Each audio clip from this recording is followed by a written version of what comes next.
Perana Dhueeng kwa chiwer Kuruke chichir Kakwa no chichir Amu ke Dhueeng Kotim da biuratim Kotia makwe no mathian juj Chaka nyil jamal Wendo kwe wajomier Akun malwal chechol Chidum le juba Koyore gatum Kachin gatun Jagatim gathie Wemna kuya nang yor Kuya nang dor yen Kawiyu ne uyel ma kuyuwa Korekai Kawiyu jayak Dhueeng manjanga yowuloji Kulike kalera gurkuyi chole Lwala babinda kongor Wendo kwe wajomier Akun malwal chechol Chidum le juba Koyore gatum Kachin gatun Jagatim gathie Wemna kuya nang yor Kuya nang dor yen Kawiyu ne uyel ma kuyuwa Korekai Kawiyu jayak Dhueeng manjanga yowuloji Kulike kalera gurkuyi chole Lwala babinda kongor Aya kulike ora mugunda Yauna ryong Taradul ga ngolu Yawen kurinyip Jengdore manugunda Kawiyu jayak Adul Anjada Yole yom yorya pinjoga nyarcha Upakenya tengar Upakenya malay Jamalay Yole yom yorya pinjoga nyarcha Upakenya tengar Upakenya malay Jamalay Yole yom yorya pinjoga nyarcha Upakenya tengar Upakenya malay Jamalay Yole yom yorya pinjoga nyarcha Upakenya tengar Upakenya malay Jamalay Akun malwal chechol chidum le juba Koyore gatum Kachin gatun jagatim gathie Wemna kuya nang yor Kuya nang dor yen Kawiyu ne uyel ma kuyuwa Korekai Kawiyu jayak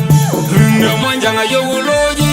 Kulike kalera gurkuyi chole Lwala babinda kongor Wendo kwe wajomier Akun malwal chechol chidum le juba Koyore gatum Kachin gatun jagatim gathie Wemna kuya nang yor Kuya nang dor yen Kawiyu ne uyel ma kuyuwa Korekai Kawiyu jayak Dhueeng manjanga yowuloji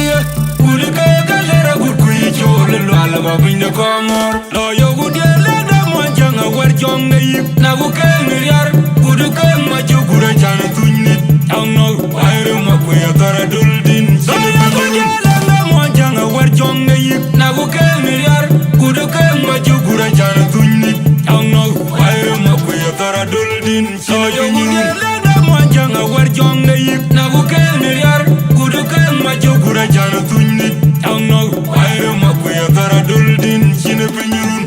Oye wakwa na Dhueeng Dier kuleng boy chika chimya luke Dhueeng Chika kuikan perana Dhueeng kwa chiwar Kudu ke chichir Kakwa nao chichir ama uke Dhueeng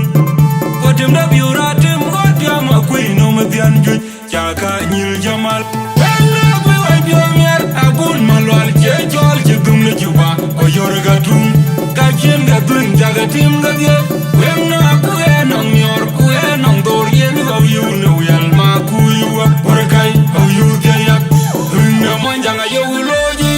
Kulike kalera gurkuyi chole Lwala babinda kongor Wendo kwe wajomier Akun malwal chechol chidum le juba Koyore gatum Kachin gatun jagatim gathie Wemna kuya nang yor Kuya nang dor yen Kawiyu ne uyel ma kuyuwa Korekai Kawiyu jayak Dhueeng manjanga yowuloji Kulike kalera gurkuyi chole Lwala babinda kongor Aya kulike ora mugunda Yauna ryong Taradul ga ngolu Yawen kurinyip Jengdore manugunda Kawiyu jayak Adul Anjada Yole yom yorya pinjoga nyarcha Upakenya tengar Upakenya malay Jamalay Yole yom yorya pinjoga nyarcha Upakenya tengar Upakenya malay Jamalay Yole yom yorya pinjoga nyarcha Upakenya tengar Upakenya malay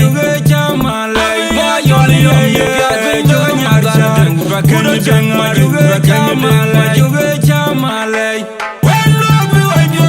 Akun malwal chechol chidum le juba Koyore gatum Kachin gatun jagatim gathie Wemna kuya nang yor Kuya nang dor yen Kawiyu ne uyel ma kuyuwa Korekai Kawiyu jayak Dhueeng manjanga yowuloji